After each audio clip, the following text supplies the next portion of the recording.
God put a mark on the damned that would let others know they are not to be killed.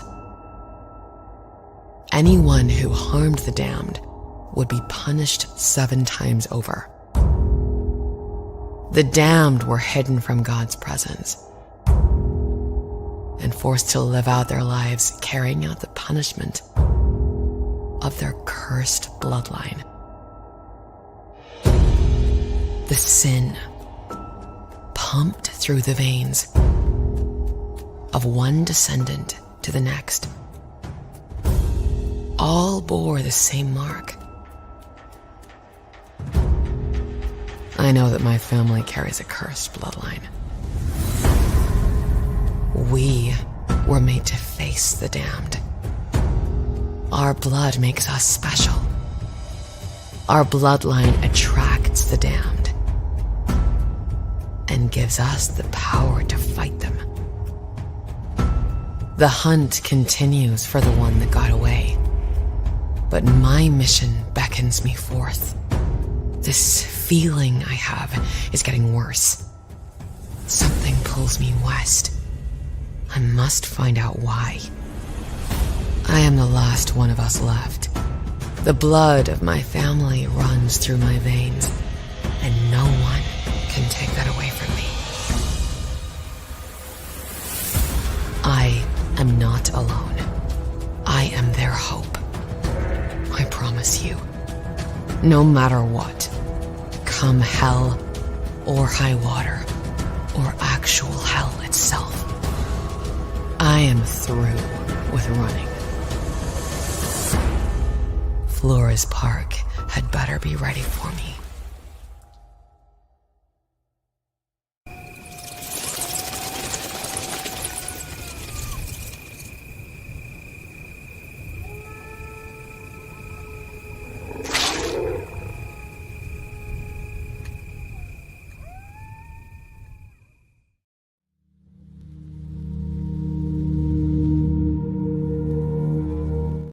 Not sure why that wanted to play again like that. Like, wait a minute, are we getting something? I was like, oh man, I thought I might have NDA'd myself for something else. I was like, oh shit. But what's up, everybody? Big shout out to everybody that's joining us for episode, I believe, 48 of Ripping the Silverback. I did see that we got a raid from the Nooner. Big shout out to everybody that came from over there. I know some people hanging out also from Az's earlier stream. So appreciate y'all as well. So much going on. So much has happened. We got a jam-packed show as well. But before we get into everything, I'm joined, of course, co-host, the Silverback himself. What's up, Az? You've got a bit of cash, right?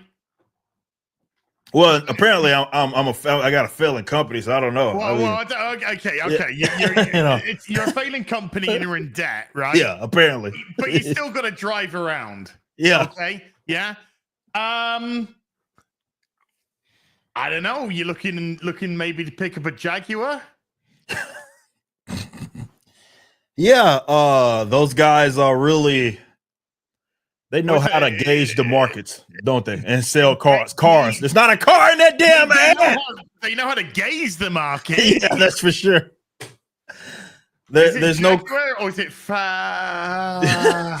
fabulous? Yila. Oh my God, that was so bad. That was an absolute failure of a campaign. No idea whose bright idea that was. Some guy that accepted award from Attitude magazine talking about inclusivity and diversity and being your authentic self. And I'm just like, what the fuck has this got to do with engineering on a car? Nothing. Luxury cars, luxury vehicles. I have no idea what any of that had to do with it. Yeah, can you please, sir, can you please explain What one has to do with the other, sir? Cars? Question mark. It's like the guy that made the ad. Like we're selling cars. Like what are you? My bad.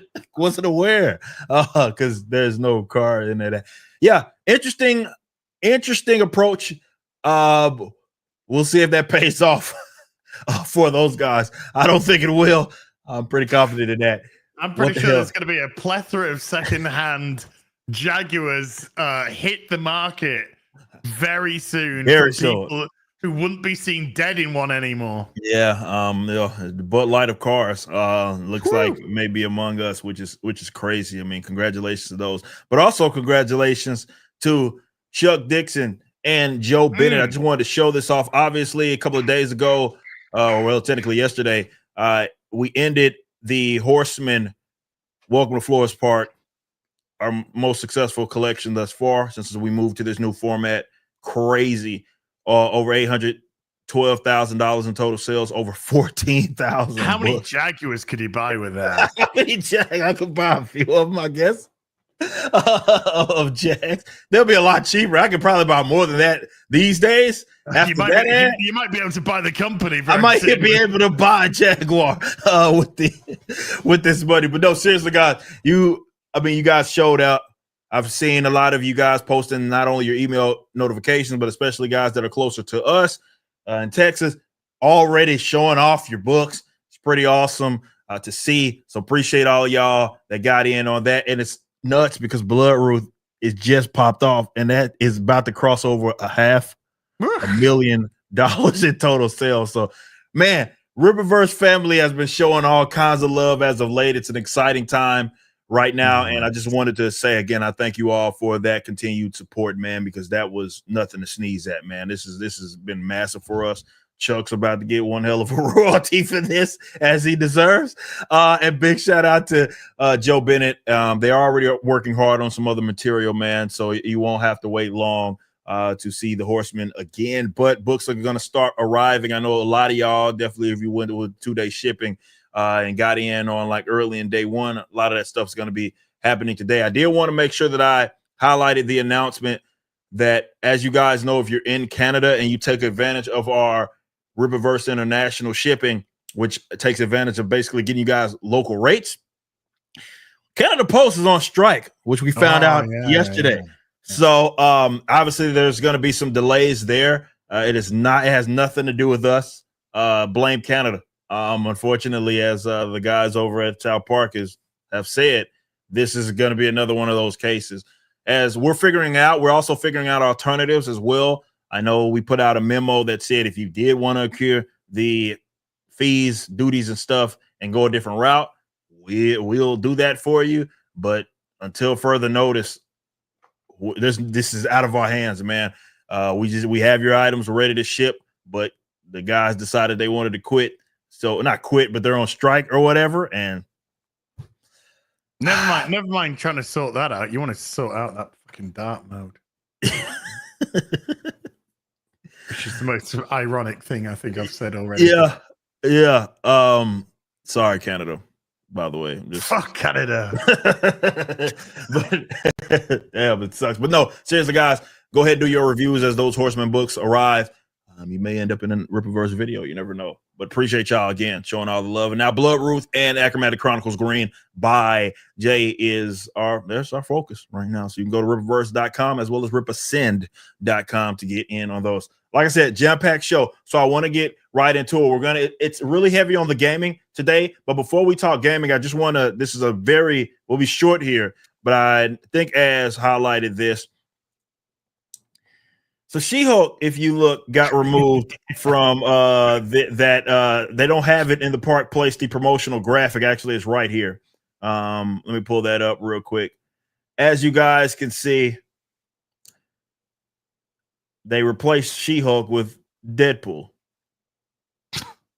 So they may be moving away from her. But the main thing that I did want to talk about in looking at this as, still, even if you remove an ad or you remove She-Hulk and you add Deadpool, outside of Deadpool, I mean, being completely honest, it does, and maybe you can, I guess, include maybe Scarlet Witch in there, but She's dead. Get stoked?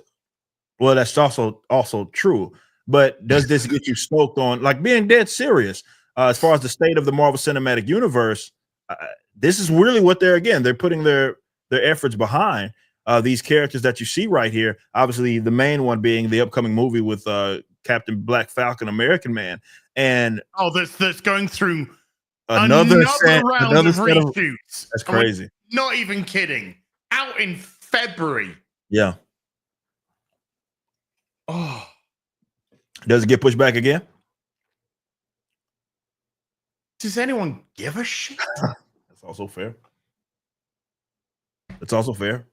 I don't know. But yeah, obviously this movie is going to cost a lot, and Marvel's as far as the cinematic universe is in an interesting spot. They do have Fantastic Four on the horizon, but that's a little further down the line. Mm-hmm. And we'll see what happens with Black American Falcon Man. You got Ironheart on the way for sure, as well. I think a lot of people are looking forward to that. Can't wait. As well as I think that's it, right? It's just that. Oh, Thunderbolts. Excuse me. Pretty sure people are looking forward to that as well. And as we've seen with some of the other stars, I think we talked about it last week. Kind of the movie star might be dead now because Chris Evans was just starring in a movie with Rock, right? And we see that that's not doing that well. People loved him as Captain America, but I think we saw that immediately with the Buzz Lightyear movie as well, right? He's not the draw, but I don't think it's a him problem. It's a more, though he doesn't help himself out with some of his political views. It's an industry-wide problem where there's no movie star anymore. I mean, we were going over on Tuesday Night's Main Event yesterday. There's a couple of guys that made Tom Cruise of the world that make and sell something if their name is attached to it, but not anymore. I mean, can you really think of seriously, like someone that's just going to put butts in the seats? I think it's just a different age now. People have all sorts of entertainment that they can choose from, they can select from. And, I look at it even myself, like I couldn't tell you the last movie I saw in theaters. It's just different. It's easy, let's say, to avoid watching film and TV these days, and there's a lot more independent options, streamers and stuff like that, and it's an industry-wide issue. So I honestly I don't see, and maybe I don't know if you are. I'll send it to you here in a bit. If you are more optimistic than I am, I don't really see that Hollywood's going to recover from that. Like I don't think it's going to go back to there being a star again. I think it's just the times have changed. Look, the film star's dead. People are more interested in the character than the person now. As Chris Evans has found out. Yeah. So if you can find an actor that will step up and play Captain America well, Chris Evans will probably be forgotten in relatively quick time. Even Tom Cruise, I love Dead Reckoning. Oh, fucking hell. It didn't make Mission money. Impossible 7 Dead Reckoning Part 1 or whatever it's called. I liked it. I liked it a lot. It didn't make money. It lost money. And the trailer for the Final Reckoning, which looks fine to me, first trailer, hasn't exactly set the internet on fire either. So I think we've got to the point now where social media has killed the film star. That's for sure. Because they've thoroughly exposed who they are. They can't shut their mouths, and they're dumb as fuck. And so the mystique of the film star is forever gone. So while social media is active, those who choose to participate in it, I think, will never really garner much support one way or another. Because if you want to just play film star and just come on and go, thank you, everybody, then for some reason that's alt-right. And if you come on and you espouse far left ideology, then you alienate another half of the audience, or more, to be honest with you. So you can't really win either way if you're on social media, but you're best to just get off the fucking thing. And I also think, and I don't say this with ego, I just say this as how I sees it. I think the rise of the social media star, the YouTuber, the Instagrammer, the TikToker. I think that has replaced a lot of the film star, TV star, because these are, in a lot of cases, not all the cases, but in a lot of cases, these are people who are certainly more grounded or come from a grounded background, or at least they're relatable to their age groups, the respective age groups that want to watch them. And because there's such an eclectic group, there's somebody for everyone, whether you're an old timer watching an old timer. No shortage of people to gravitate to us. So, and the fact that they produce content constantly, right, makes them way more relevant than somebody who puts out a movie once every few years, or a TV show once every couple of years, or whatever it may be. There's that latching on point. So no, and Hollywood ain't helping itself, obviously, with the types of films that they're putting out. They've got themselves in a rut. There's no ideas anymore. There's no spark. There's no imagination. It's gone. We're just making reboots and remakes and live actions of and they're not even they're not any good. The vast majority of them fucking just trash. We can't have comedy anymore because comedy is it's discriminatory. Racist, and so you can't have that. You can't laugh at certain groups even, but you can demonize others. So there's so much hypocrisy that goes on as well. So yeah, Hollywood is a victim of its own circumstance, and I don't care. You do put it perfectly in like all of these different, like whether just pick your form of social media or video platform has replaced a lot of like I guess these superstars in general, like of any really entertainment industry. And I can speak for myself on that as well. You know, when I'm working, okay, and I have something that either is playing in the background, it's like people that are in our sphere. It's you're playing a game. It's somebody's live, even in our circle, bro. Not talking about everybody else, like people that are on our little corner of the internet. There's people that are always live. They're dropping content or whatever, and that has replaced, outside of video games, right? Has replaced for the most part the film and TV that I would consume before. Now, yeah, I have a little bit of set of circumstances with like the company that I'm running. It takes a lot of time out of the day to do that. But I do think there's a similar story for a lot of you guys that are in the chat, where hell, they're watching us right now, where once upon a time it was TV and it was film. It's now streamer A and streamer B. And that's it. And to your point, there does seem to be that level of connectivity that Hollywood can't possibly replicate because they're fake. And I'm not saying that even as an insult. I'm saying that's kind of a requirement of the profession.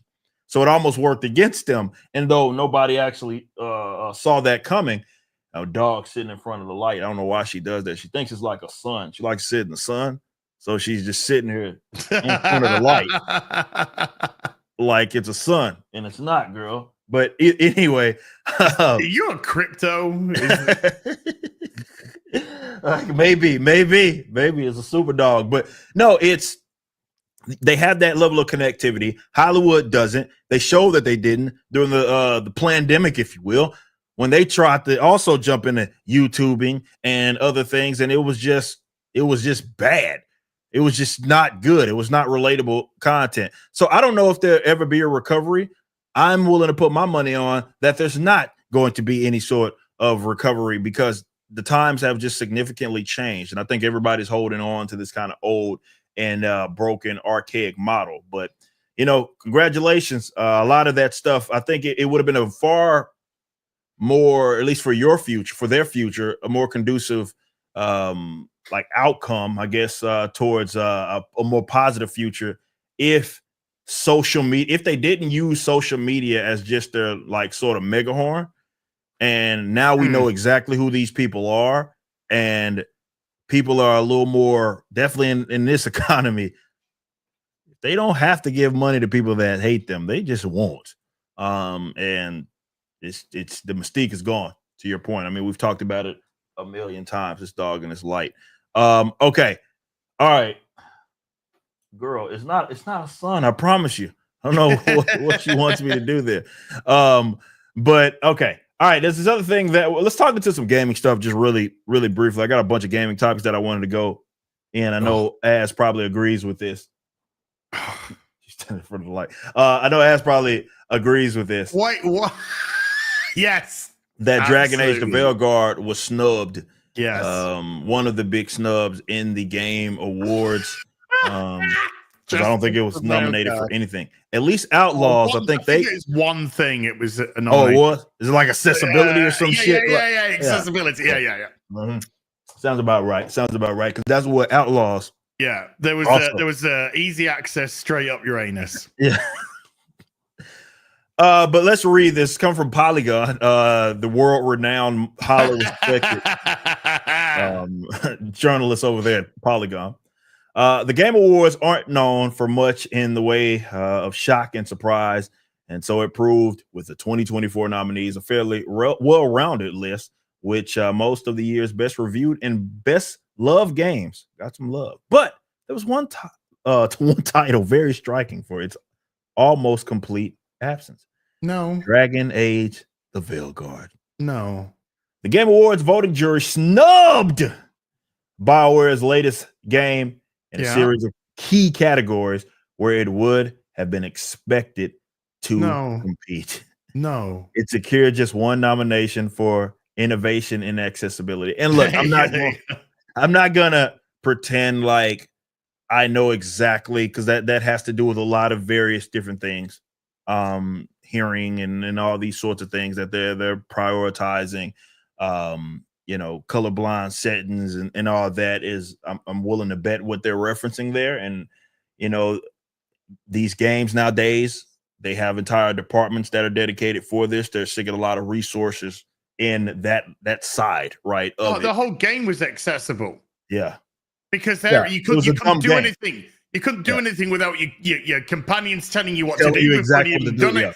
As soon as you picked up a quest, it was just here's a marker that's just going to tell you exactly where to go. Exactly where it is. There's no discovery, at all in Dragon Age the Veilguard, because to your point, even if you can't access it, guys, even if you can't access the actual quest, they just put it on your journal. It's there.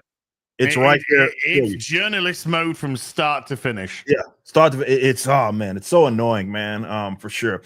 This is a surprise. As a narrative-led blockbuster and a famous series. No, it's not a blockbuster when it didn't fucking sell, dipshit. Yeah. That's true. You can't just call yourself that. Yeah. That's not how it works. With slick production values, Dragon Age the Veilguard is exactly the kind of game that tends to do well at the Game Awards. Its predecessor, Dragon Age Inquisition, won Game of the Year. No, legit. Thank you, Polygon. Thank you for exposing exactly what the Game Awards are, which is fucking fake ass bit. Yeah. Normally, we'd expect a game that just crams ideology down your throat to get recognition, but for some reason, this fucking one didn't. Yeah. Thank you for confirming that. Appreciate it. Granted, the reception of the Veilguard has been mixed. It's been a lot more unanimous than I think mixed. It's just not. Mixed is the way that the general journalists would define something that is poorly received by gamers, but they don't want to state it. Stalker's been out for 3 fucking hours. It's already gone past Dragon Age the Veilguard in terms of peak. That's crazy. And it's a fucking Wednesday. That's crazy. You got to wait till Sunday to probably get your biggest number this Sunday. Yeah. Wow. 3 hours. It's already gone past 89,500. It's already at 90. It was at 91 the last time I looked. I'll just do a quick refresh now. It is 97,500 right now. So it's on the verge of going. It'll go over 100,000 today. It's already beaten it on a fucking Wednesday afternoon. That's crazy, man. Yeah. More tellingly, though, the Veilguard did not score nominations for best narrative or best performer. Well, that's because it was shit. Why would it? It was written in fucking crayon. Why would it? I don't understand. You've actually got to have a narrative to get voted for it as well. There's no fucking story apart from go recruit people. Go to your local gay bar and get 6 people. Yeah. The end. That's God broke out, though you stopped them, and then that God got trapped. No. They did the gods were imprisoned, but they were in prison, and then he was going to break them out. He was doing a ritual to make them even more imprisoned. Yeah, and then imprison himself as a result. But because we interrupted it, somehow that released them and imprisoned him. Yeah, that's right. Because of reasons, for sure. It also missed out on best role-playing game. Why? It's not a role-playing game. It's not. I'm telling you guys this from experience with the game. It is about as on the rails and as linear as any RPG that I have ever played. It's not an RPG. It's not. Not even joking. Not even joking. It is so on the rails. You can't do certain things. I know it's not technically open world. It's hub based, but it's not a lot of discovery there by any means at all. And again, the game, as far as its narrative, right, and how it coincides with the role-playing aspect of it, the questions that you're answering or the statements that you're making don't necessarily really impact the gameplay. Hell, it doesn't even really impact the responses that you get from the NPCs that you're talking to. Again, about as on the rails as a game, as an RPG. So I don't know why it would win RPG. And I'm being completely fair. It does not work well as an RPG because it's not really one. No, you have 2 choices in the game. That's it. 2 choices. Mm-hmm. Partway through, you decide which city you want to defend, and then at the end of the game, you essentially decide on which companion dies. Yeah. Mm-hmm. So, and that's it. Other than that, no decision has got any weight or meaning in the game at all. Yeah, none. That's for sure. So yeah, it's weird that they would say that this was an exceptionally strong category this year, and they mentioned all these other guys, Metaphor, Final Fantasy Rebirth. It's also current nominations. The other 2, Dragon's Dogma 2, which I said if you guys needed to itch of a Dragon Age-esque experience, that's a much better option. I go play Dragon's Dogma. It's a much better experience. 100. Than Veilguard. Says even so, failing to join this company is surely not the result that BioWare or publisher EA wanted after a decade of development. I'm sure, but they also put something out that I don't quite understand it. You can't shit on the pavement and then wonder why everyone just walks around it. Why aren't you walking through the shit that because we don't want fucking shit on us? Look, I've got a video coming out, so I don't want to spoil it. Yeah, spoil it. That's fair enough. But it fails on virtually every single level as a game. That's its huge problem. Yeah, you can take the quote unquote wokeness out of it, and it's still. Because there is 0 story, there is 0 customization, there is 0 depth of character, there is 0 exploration, 0. The whole thing fundamentally mundane gameplay experience. Combat is the middest of mid. Oh, by the way, and I did melee when I did my streamed run because I'm doing this video. I'm actually playing it again on Magic because I'm pulling off clips. Okay.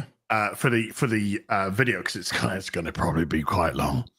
And by the way, Magic compared to Melee is a fucking doddle. It's a lol, an absolute fucking lol. I can imagine because it's almost a lull playing it Melee. So I can imagine having to be ranged on that damn. I haven't played it with that experience, but I'd imagine it's even more mundane than the it's just easy. It's just so quarters. easy. Like when I was doing melee, there was a boss because they're just spongy. It was so annoying. There was talking about one of the there's a level champions? 25 champion. And I was like periodically going back to try and beat it as in melee. Is the one in which one? The one in is the one that's in where the in Docktown. Is it not Docktown? It's the crow's place. Oh no, that's the other. That's the doesn't it start with a V? Yeah, I know exactly which one you're talking because you got to jump over that shit, open the little egg thing, and I know exactly which one you're talking about. That shit took me like on Nightmare. It took me like 45 minutes because he's spongy as fuck. That's just it. It's just it was a sponge, but as melee, it was just constantly fucking annoying. The hitboxes are all over the place. Blah blah blah. And so I ended up being essentially the same level when I went back and defeated it. I think I actually might have been level 30. And even then, it was still a sponge as melee. I killed it with magic at level 6. Oh, so you can sleep through that bitch then as with rank. That's crazy. That's crazy. Just being at ranged. That lets me know that they didn't think about the fucking combat system. I could keep momentum with damage going. Level 6, and I'm just bang, bang, bang, and then when it tried to do anything, because when you're dodging magic, you vanish and then you appear. Right. So it's just like zoof, bang, bang, bang, bang, bang. So you're just always keeping the momentum. You can sleep through it essentially. And because you're magic, you're acting as the detonator, so you're always doing the douche and the detonator, douche and the detonator. That's crazy. I know that's why it lets me know that they didn't. And this has been my argument for people that have been watching me over the past, decade, play video games on stream. My argument has been that I feel like, especially with these very uber narrative driven games, unfortunately, as of late, it feels like, and it does feel that way. Again, I can say from experience because I actually played the game. It feels like the combat was something that was considered after they had built everything else. It was like, oh, we got all our boxes checked with the narratives and I guess what we want to portray. Oh shit, this is a video game, not a movie. Let's now try to figure this out. It does not feel like they started, and I could be wrong for sure. I'm just telling you from the gameplay experience, it does not feel like they actually considered the gameplay to even remotely be a center piece of this game of Dragon Age at all. No, it was like a secondary thought.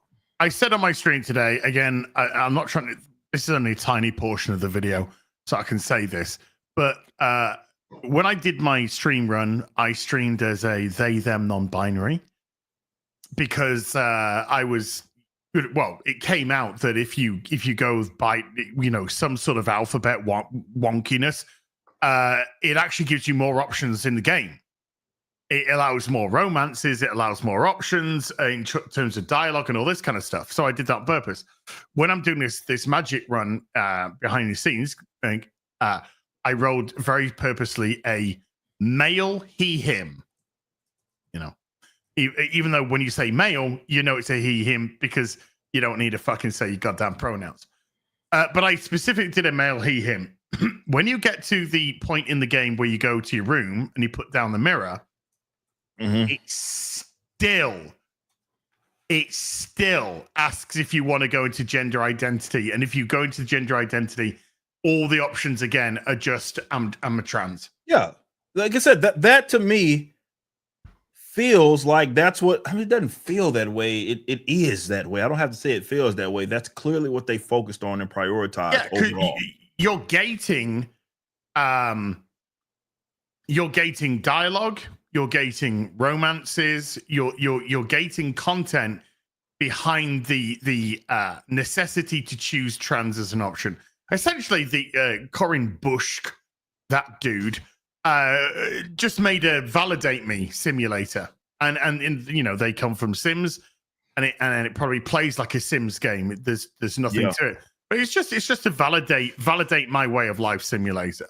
Yeah, 100%. 100%. That's putting it absolutely perfectly that's what this is. Obviously, they have people that are a part of the community that were working on this game. And that's what they wanted to focus on. So they used the characters trash and the Isabellas of the world pulling a Barb and all this stupid shit to do exactly that. It felt more like a lecture, right? It didn't really feel like an RPG at all. And again, the other experiences or the primary experience, I'm a gameplay guy, and maybe some of the others that they're trying to appeal to aren't. I'm a gameplay guy. I want to play the fucking game at the end of the day. I mean, yeah, having a nice narrative alongside it's great, but at the end of the day, if the gameplay itself is dog water, not interested. I mean, I look, make a movie or something if that's the case. And I feel like more games in this day and age are adopting that as their approach. And it's just simply not working. It makes for an overall mundane experience because, again, I could steal. That's the real problem with Dragon Age, is that I can remove all of that dumb shit that we've talked about, goofiness with gender, and it still falls flat. Yeah, it's still an appalling game. It still is, right? On that alone, you can remove that. You can say that, hell, they tried to validate my political positions in it, and it will still be dog shit, right? It just not. It doesn't make for a good experience at all. So I don't. Jokes aside, of course it shouldn't have, and it for sure would have meant that this is already compromised, like we already assumed with the Game Awards, if it did win anything for that matter. But so it's no surprise Polygon can act surprised, but because it absolutely does fail as an RPG, it should not have been nominated as a top RPG. That is not a role-playing game at all. It's not. Polygon aren't surprised. Yeah, it's a how dare you moment, which they do. It's a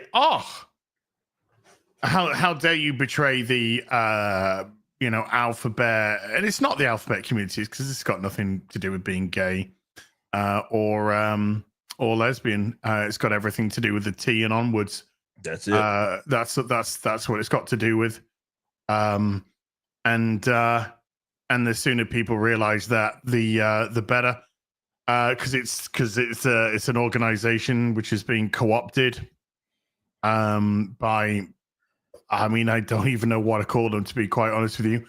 But it's got nothing to do with any of that no more.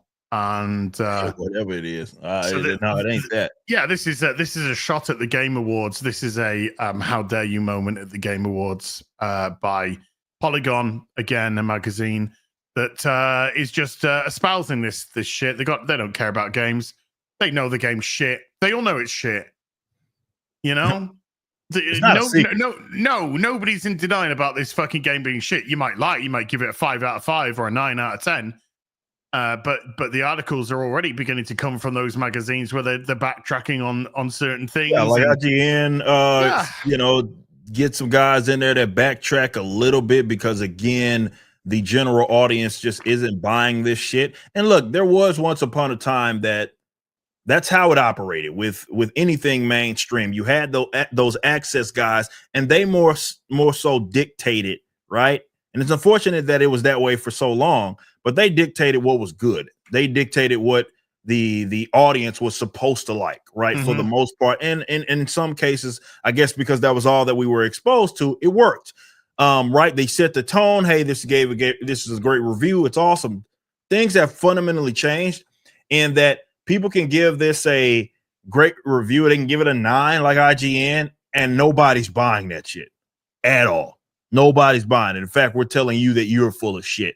I think that's what's changed so much about just how we consume entertainment, and just how, a guy in his bedroom like yourself can play the game. People can see them play the game. You can give your honest thoughts as you're playing the game, as opposed to some mega corporate entity. And as we found out, which is why G4 didn't work with this relaunch, they not even playing the shit anyway, right? It's like it's a general review, right? And they just repeat the shit. And if I can watch with my own eyes a reviewer that I trust play it, right, like an ass, with their own gameplay, right, I'm gonna trust that over that corporate bullshit any day of the week. Of course. And that's why, again, I don't think even with them, we talked about it in the last segment. Same goes for these gaming companies, or you can't really call them journalists. What the hell would you call these? They're activists. They're activists. Yeah. These gaming activists. Yeah. It's more no, the fucking Arrested Development retarded wankers. They're not really activists because they don't believe in shit. And an activist genuinely at least believes in something. These people don't believe in shit. They go whichever way the wind blows. Yeah, and they're high for sure. Yeah, they latch on to. I don't even know. Look, somewhere along the way, these industries, TV, film, gaming, entertainment in general, they forgot who the fucking boss is, and the boss is your customer. Comics have forgotten it as well. Unfortunately, there's even independent people that don't seem to understand that. Oh, I know. But good luck, have fun. Yeah, congrats.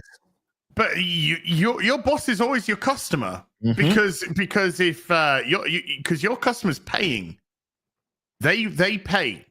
So when your customer stops paying, you ain't getting paid. You ain't getting your money. Your TV show, your comic book, your video game, your movie, it's not doing so good. It's losing money.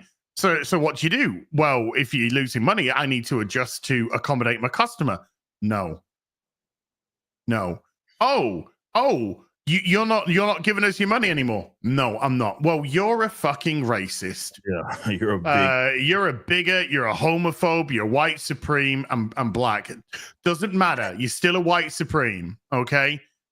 You're all these kinds of things. How fucking dare you? Here's the next product with even more of that shit in it. Even more. Now, you didn't like that? Now, where's your money?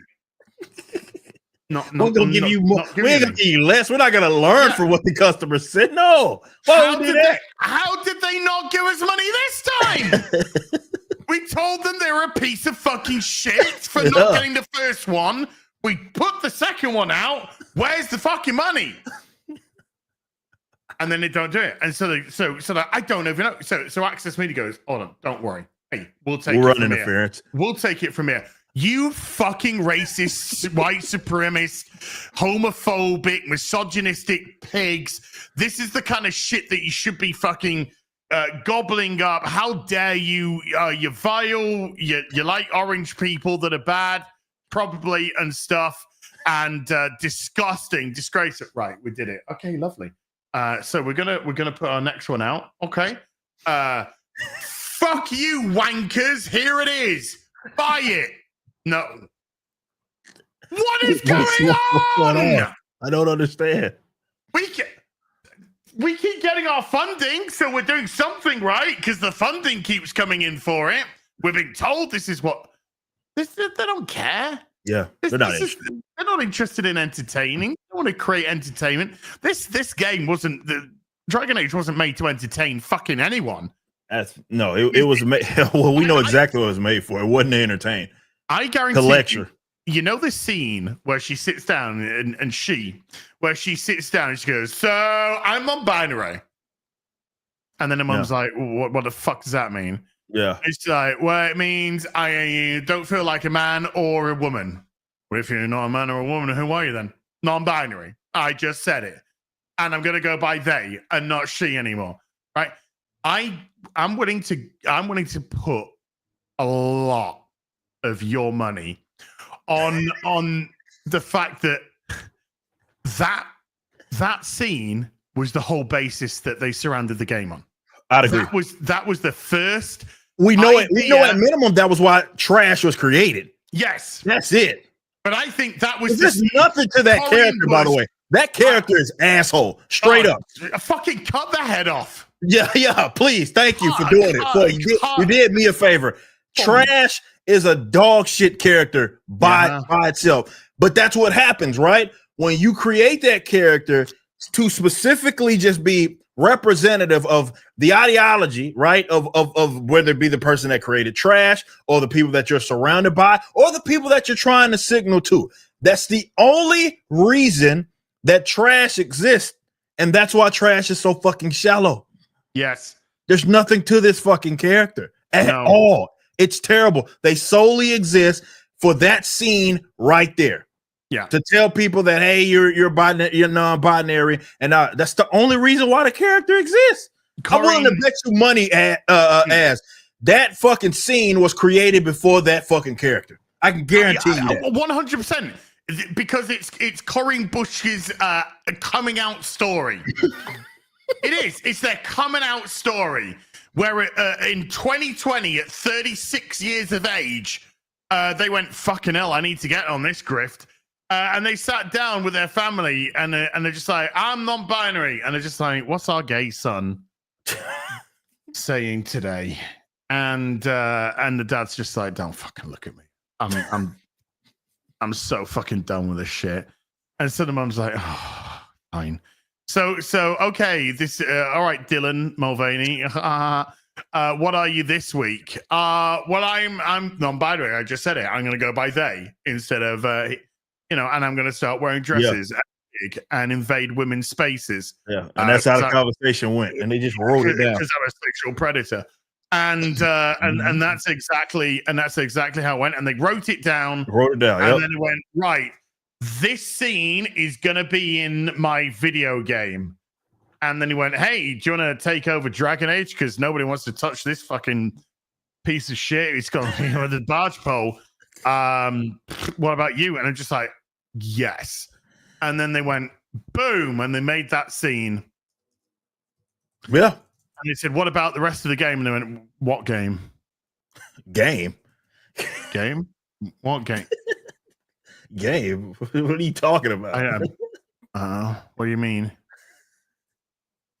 That sounds about right. Seriously, that sounds about right. But if you do understand the character, you'll see how shallow that they are. And yeah, everything else is, and it's just a lesson in not just general storytelling, but look, man, don't do that stupid shit. It's just such a how many layers of shit exist within BioWare/EA? Mm-hmm. Where everybody, the producers, executive producers, the assistant producers, the producer, the catering team, which also has a catering team. Yeah. And nobody says, guys, we're sitting on a pile of shit. We can't do this. It's a stupid concept of a game. It's not intriguing. It does not push the boundaries. People have been waiting for 10 years for this installment. It just doesn't work.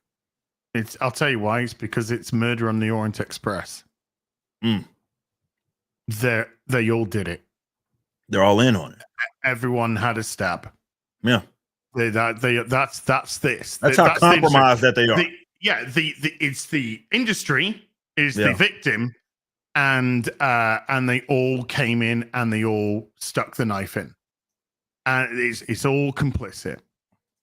So there's that question will never get raised because spoiler alert of Murder on the Orient Express. They all did it. And they all get away with it at the end as well because Poirot lets them all go.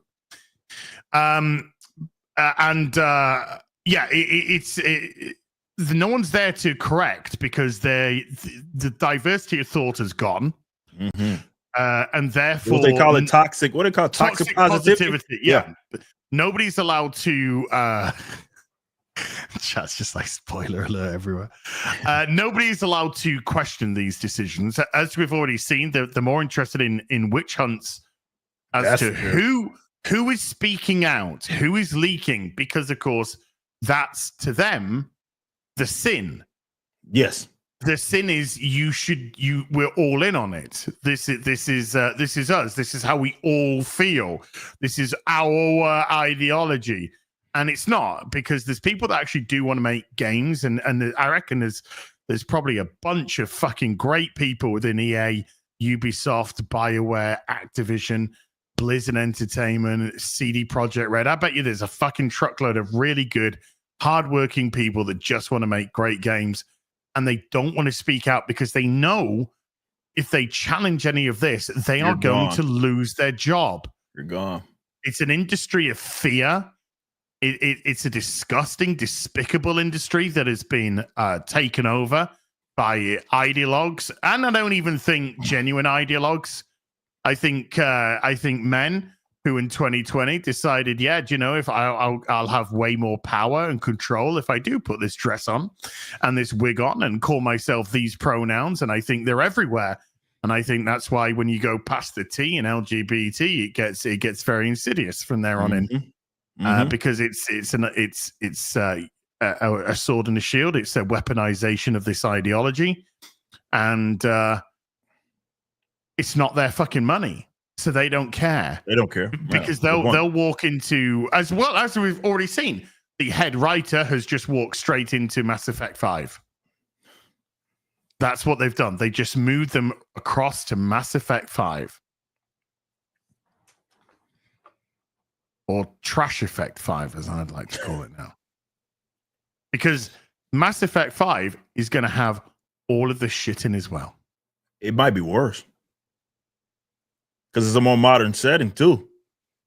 Well, futuristic. Futuristic setting, so they can have more license to do this. Yeah. And what once upon a time could have been interesting storytelling because of it, yeah, is now just going to turn into more lecturing, more my representation, more my accept me, more my fucking deviant shite. So yeah, I expect shit to go. Literally. Unfortunate, man. But yeah, well, they got snubbed, according to Polygon, and but at least they got their accessibility award. So congratulations on that. I want to move on because again, we're talking about gaming. It's a big theme. Unknown 9 Awakening, which was let's just say this. Shout out to John over there, both Johns. I'm reading this from Phantom Post. Reflector Entertainment began mass laying off its employees in the wake of Unknown 9 Awakening commercially and financially failing, as originally reported by Smash JT. Numerous employees for Reflector Entertainment revealed they were laid off within the past 24 hours and are now seeking work. Now, when you start to look at how some of these people look, just imagine a Dragon Age writer. In your head, side shave, blue hair, nose ring, male feminist t-shirt, white dudes for Harris cap, potential rapist,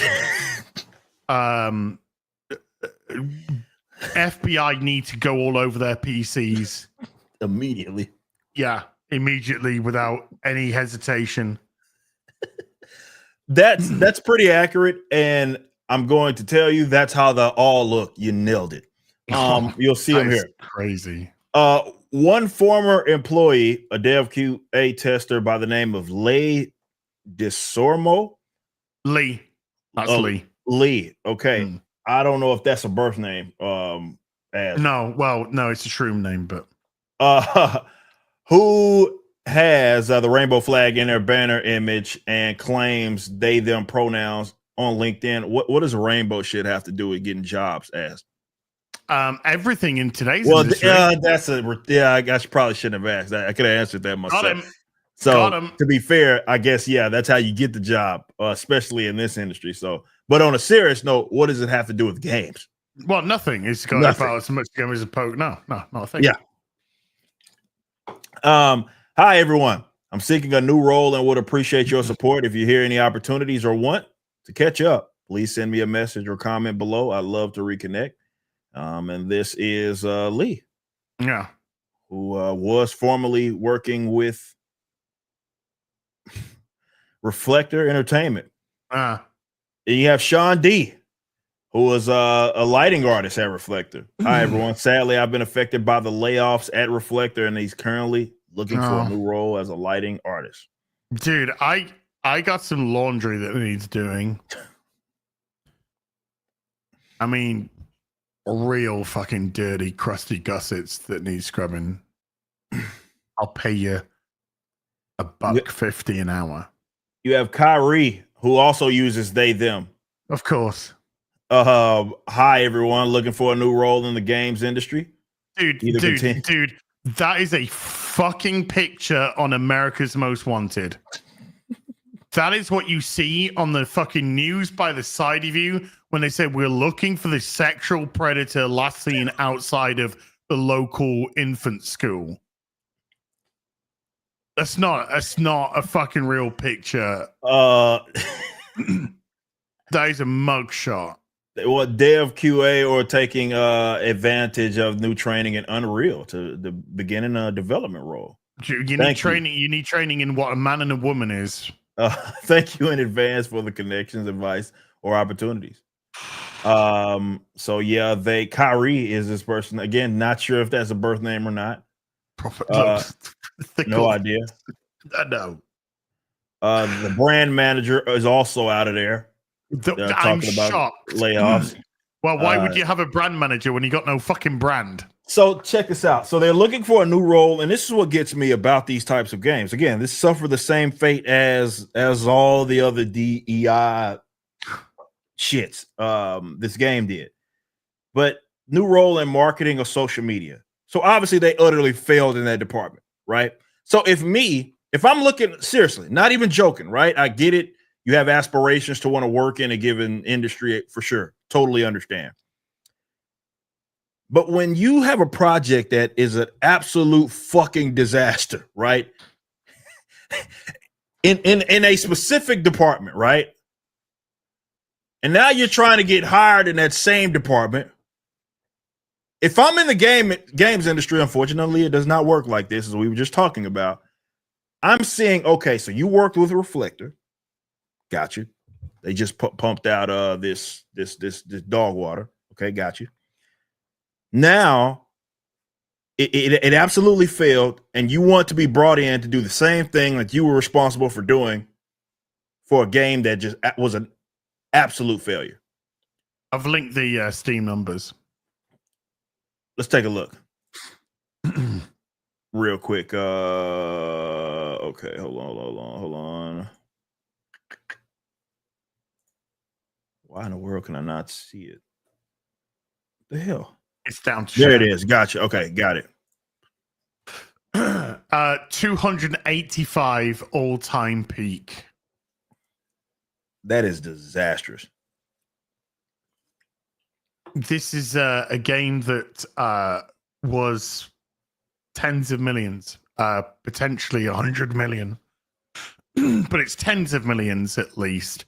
With it potentially being around $100 million budget, and that's tough, bros. Have you just a question? Have you seen any footage from this game? Have you seen? Yeah. Okay. Yeah. Have you seen interactions with the main character? Yes. Okay. All right. Okay. I'm glad you laughed. I'm glad you actually laughed. Because I've seen quite a few, and it does come across as a fucking joke. Parody, even. Just not very good. Parody. Yeah. No, I mean, look, great parody with the $120 that you had. Great parody. Look, for $120, you made that go a long way. I loved the way that you made the characters so fucking retarded. And unlikable. That's just perfect. Having a thick Indian accent that nobody can fucking understand is also a winner chicken dinner. And yeah, so just go. Let's just go back to those people. Can you just show? I mean, you got another one right here. I mean, this is another they them. Yeah, can you just okay. Can you just scroll up? Sorry. Yeah. Okay, and up. Okay, and up. Okay. Do you notice something about all of these people? Do you notice something about them? What's that? Let's just say check out their melanin levels. Yeah, they're pretty light. Yeah, it's a bunch of crackers. Pretty light skin. A bunch of liberal, woke, fucking white And like I said, what they got to fucking do with an Indian person or now that I can't answer. But it's like Assassin's Creed Shadows, eh? Shadow. Same thing. Well, look, the crazy thing is there's a lot of they thems and shit. And like I said, I get it. I'm in the South. I'm in Texas. Still, I think most normal people can go basically anywhere for the most part and not have. This is such a small, insignificant, statistically part of the population. I'm looking. Somehow they have effectively very small, insignificant people. But they've infested gaming to where I could go out. That lets you know something's wrong here. Why in the world can I look at your, I guess the people that were once working for your company, and I'm seeing multiple they thems. And again, I'm just gaming numbers. Not even saying if how I feel about the subject matter is irrelevant. But you mean to tell me these guys were brought in on talent? You know why? They got to go they them. They got to say they them. They because if they say white man, I'm a white dude, you ain't got a job. Get that job. So they're a victim of their own fucking retardation here. So they're like, oh, I got to be a they them, right? So they go to somebody. Oh, I lost my job because our company's fucking retarded. Yeah, and we're just trying to make a fucking bunch of woke dog shit that we know not about shit. And I got laid off. Can I have a job, please? What's your name? My name's Shimber, and I'm a they them. Oh, okay. Sorry, you're crazy. All right. Thank you. Yeah, we'll bear you in mind. I'll file in the shredder. I'll file your fucking paperwork in the shredder. Man, well, they'll get some gig to some other company. Yeah, which will go under. Which will also have suffered the same fucking fate. And perhaps that's the most unfortunate. There's nothing unfortunate about that at all. That's true. I say I am a huge believer in when they leave their companies that they failed at miserably because they made a piece of absolute fucking trash. Now, I would say, is there a room for these stories? Of course, in as much as nobody has the authority to say yay or nay, you can make what you want. Same with comics, you can make what you want. Probably wouldn't spend $100 million on it. Well, that's just it. There's got to be you got to have a realistic expectation of how far it's going to take you. If I'm going to make a fucking comic about a gay Indian fucking trans astronaut, I'm thinking to myself, might sell one copy. If lucky. Yeah, if lucky. So I'm not going to fucking funnel 120 fucking £1,000 of my coin into making this fucking comic, which is going to get one person to buy it. Right. But they're so entrenched in their echo chambers, and they all think the same way, that they then do believe their own lies. And they do believe, oh, this is how the world thinks, or this is how everyone thinks, this is how it all should be. This is the modern gamer, this is the modern audience. Because they're just preaching to themselves all day, every day. And then they put it out, and it fails miserably. And instead of saying, do you know what? We should probably sit down and have a think about this. We should have a discussion about this. They go, do you know what? Everyone's fucking racist.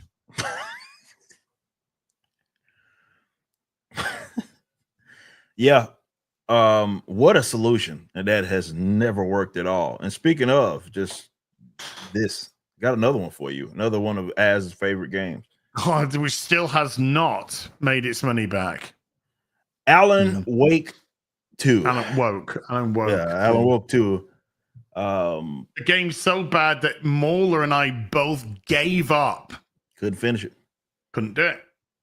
Could not do it. But they've provided another sales update, and they're saying that it has made 1.8 million, or sold 1.8 million copies. Now that sounds like a lot, but when you consider how much they would have needed to make profit, it's not really that much. And it goes to what Az was just talking about, in like, yeah, when you're investing in these ideas or general concepts, you have to be very careful. If you want that to be a profitable venture, that's all on, getting more money than you put into it. So when you sink all these costs in like a video game and such, that is going to be a little more obscure. Because again, not sure why they went the direction they did with Alan Wake and having that second protagonist the way that they did. Yes, you do. Yes, you do. Well, the second protagonist was Alan Wake because it was all about fucking. Well, yeah, because it wasn't. Yeah, exactly. But just an overall bizarre thing to do. Not one that I think a reasonable person would expect to get a return, right? And it didn't. And this is what I did want to talk about. Share the Control 2 will be an action RPG. Interesting. So they're going to do another Control. But here's the thing where it got interesting, okay? During a Q&A presentation, Remedy CEO was questioned about what he thought about the sales for Alan Wake 2. Okay. And this is what he said. Mm-hmm. This is quite interesting coming from the CEO. It says, I think Alan Wake 2, the sales have two sides. When you got to set it up like that, something went wrong. On one hand, when the game is not yet profitable, are we happy? We are not happy. So he answers his own question. Every game that we make, especially with this quality level, going to what I just said, they should be profitable faster. Right. But what quality is he talking about, though? Does the game look good? Looks beautiful. It's a really beautiful looking game, Alan Wake 2. Is the writing quality? No, it was fucking terrible. Absolutely fucking appalling. Were the characters quality? Well, people wanted to buy an Alan Wake 2. I don't know if you're aware of this, Eric, but there's a hint in the fucking title about who the protagonist should be. And so people have been waiting fucking how many years? 11, 12, 13 years, whatever it was. It was a while ago when first Alan Wake came for out. an Alan Wake 2. And what do they get? They got race change Saga Anderson. Just bullshitted away through the fucking game in a memory palace. Fucking shite. Yeah. When you play Alan Wake and you have that really kind of like great survival horror aspect that was there, that this game was about as scary as a poke in the fucking eye. and you weren't even playing Alan Wake half the time. I mean, you spent way more time playing as Saga Anderson than you did as Alan fucking Wake. So what's the quality? What is the quality? Because if you think this was good quality writing, no. And when I did a breakdown of some of the scenes, and I explained why they didn't fucking work and they were terrible. Even when you know how the strings are being pulled in certain circumstances. Right. But it was appalling. But this is what he followed up with. This is the second half. Remember, he's saying that there's two ways to look at it, or two sides. Every cloud has a silver lining. Yeah. But then at the same time, the sales of Alan Wake 2 have quite been in line with our original estimates. Oh, no, they haven't. No, they haven't. If they have, you are a terrible CEO. Yes. Because you said, are we happy it's not profitable? No.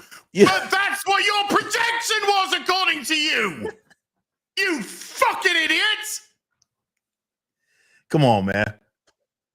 You're selling us bullshit. Shut up. I get it, man. It's a morale thing. You're CEO. You're kind of the representative there, right? I get that, but that didn't make any sense. You can't have one side be like, we are not happy. You answered the question. You said, you asked and then you answered. You said, are we happy? We are not happy. But it's in line with what we expect. What? We expect this game to be a failure. We expected not to make our money back, and the opportunity window to make it profitable, it's closed now. That's for sure. It's long gone. It's over with. And if it ever does crawl into profit, it's going to be years later with 16 gazillion sales. I mean, when I say sales, I mean reduction in prices. Yeah. To get to a selling point of $10, 5, 6, 7, 8 years later, Man, it might be longer than that. Yeah, when it means shit. Yeah. No, so we don't hear anything about the fucking Last of Us Part 2 sales? Not anymore. Wonder why. We didn't hear shit after the first 2 weeks. Yeah. And sales were way lower than expected. Then suddenly we heard nothing. Yeah. Funny how that works. Is yes, our productions didn't quite work as well as they do today a few years back. In a way, we ended up over investing. I don't see how you could say that they've been in line with your original estimates if you're then saying that you over invested. In a way, we ended up over investing more into the game, and therefore the part set has been higher. You could have saved some money by not hiring Sweet Baby Inc. That would have helped a lot. Investing more into the game, and therefore the part set has been higher. So with the higher part set, this is in a way forecast its sales that we have followed hasn't yet been enough to equal the development cost. And you're not going to get there. If you didn't get there now, you had your chance. You missed your boat. Yeah. This is how it is with those things. You're going to generally get your sales almost immediately. Once you hit that, people are going to continue to buy games and stuff, but that's your window. Once you miss that window, it's gone. It's like, what is Alan Wake 2 going to get some just random surge like 3 years from now? For what? Why would that happen? The boat's gone, bros. You missed it. So I get it. I do understand when you go out there and you speak in public, he's got to have some sort of he got to keep morale high, but he's not being honest with unless he just thinks we're all stupid, because you can't say that, yeah, we're not happy, it's not yet profitable. Yeah, we overinvested, but they're in line with our original estimates. Come on, bro. It's been out for 13 months. You're done. Yeah, it's cooked. It's cooked. Straight up. It's over and done with. You missed your boat. Says, I wouldn't want to speculate what the long-term possibilities are. I would. If you're honest with yourself, you kind of have to. In actual fact, it's not much of a speculation, but okay.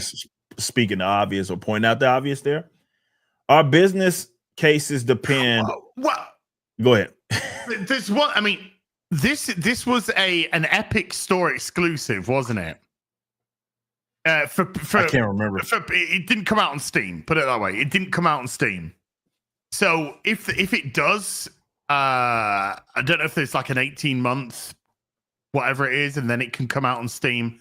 But even then, I don't think that's gonna be enough. I think the boat's gone. Are there really that many people that wouldn't, if they really wanted to play it, wouldn't just have got it in the Epic Game Store versus Steam? I get there's some anti-Epic Games folks, but is there really that many that are going to play Alan Wake 2 or going to buy it, especially full price, to then send it into profitability? No. I just don't see that happening. I don't see it happening. Says, I wouldn't want to speculate what the long-term possibilities are. Our business cases depend on the game are 3 to 5 years. Okay, so that's I guess what they're saying as far as their projections, as far as how they actually analyze the success of a game. 3 to 5 years. He said this is what the statement says. Our business cases depend on the game are 3 to 5 years. So there is still a lot of time for Alan Wake 2 to sell. Like I said, let's think about it as let's like have a little thought exercise. Okay. Sure. What would have to happen? It's what you said, 13 months in, right? We're 13 months in. Mm-hmm. Okay. So what would have to happen? What if you are trying to be as optimistic and realistic as possible? Mm-hmm. How on earth in 4 years can you possibly make this thing a profitable venture? What's the option? What are their options? Steam is the only option that I can see. The only option.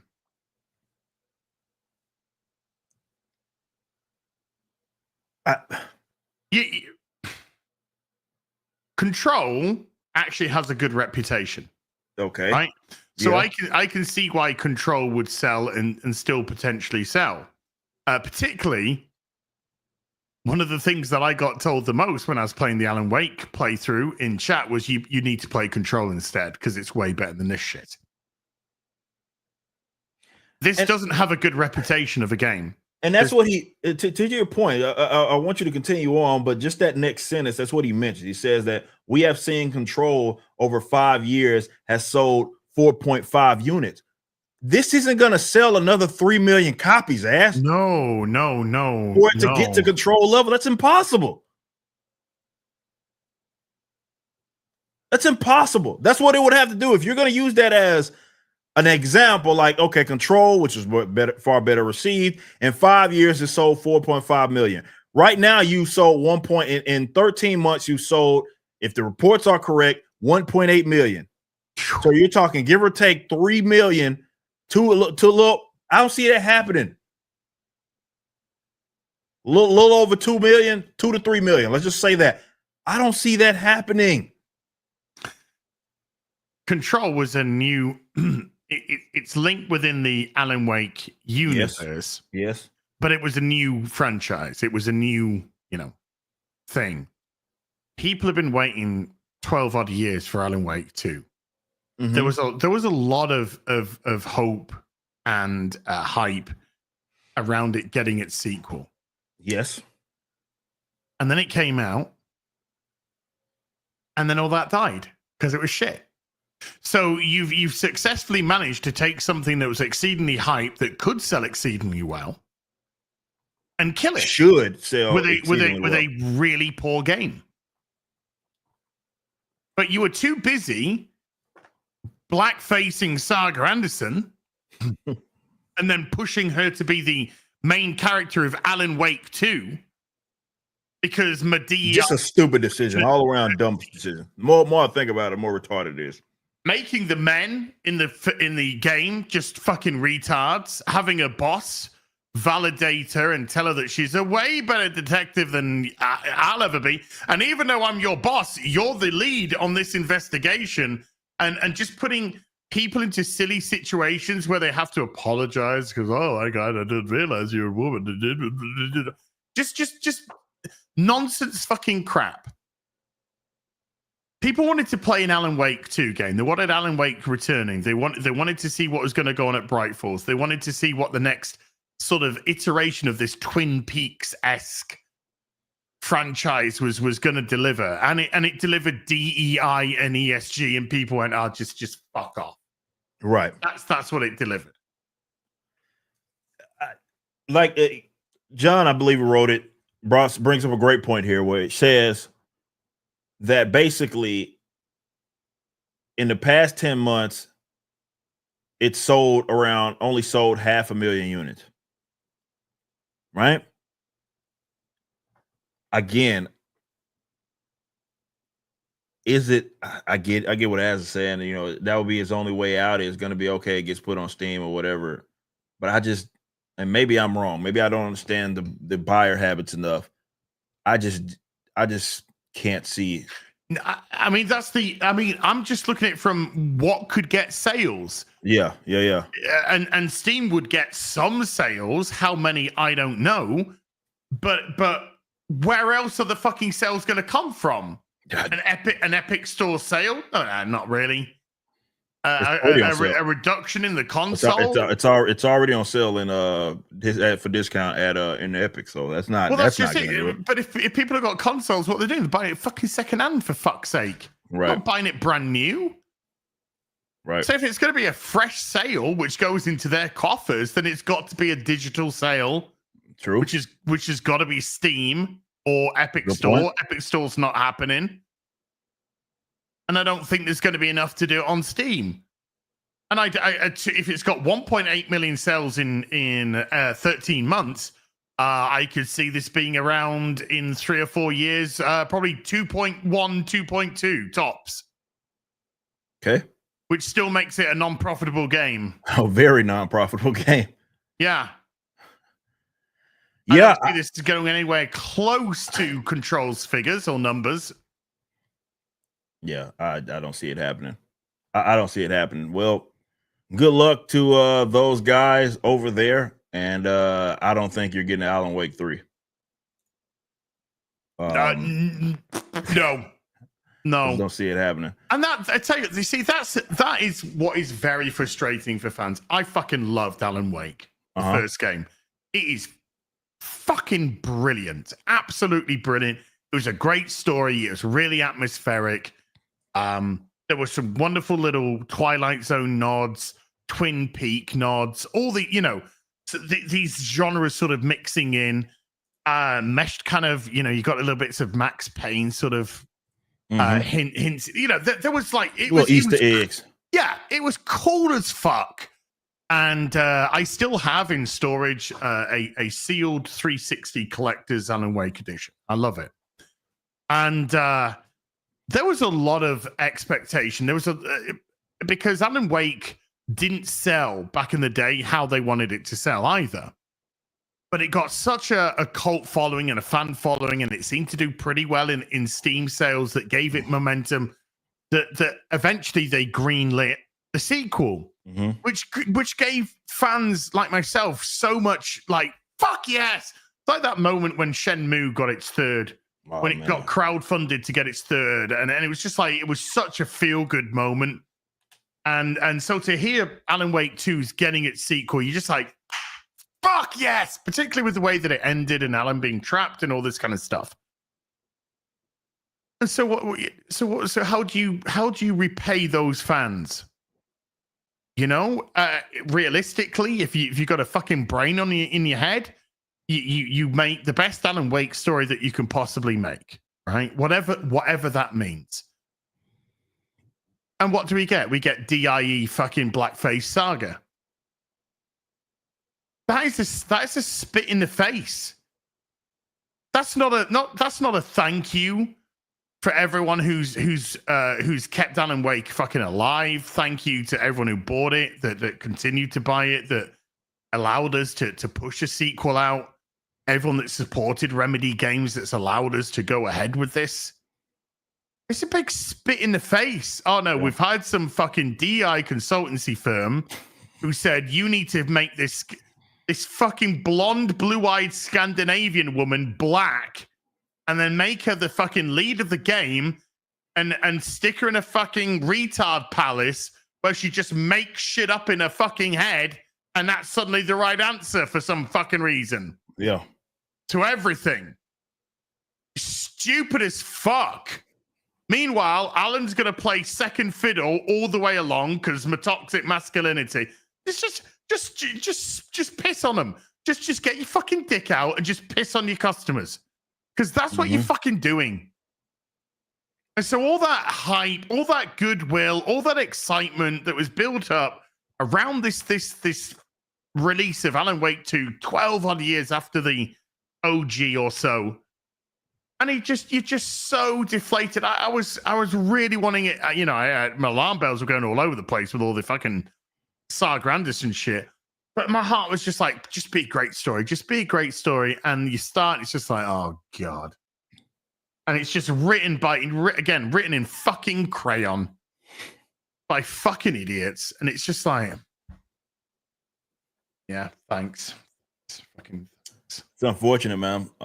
You're not getting another one. No. Yeah. I mean, you got two chances at it and just didn't start off the way that you thought. So, yeah, and it's such a cool universe as well. The Alan Wake universe, Control, Quantum. Is it Quantum Break?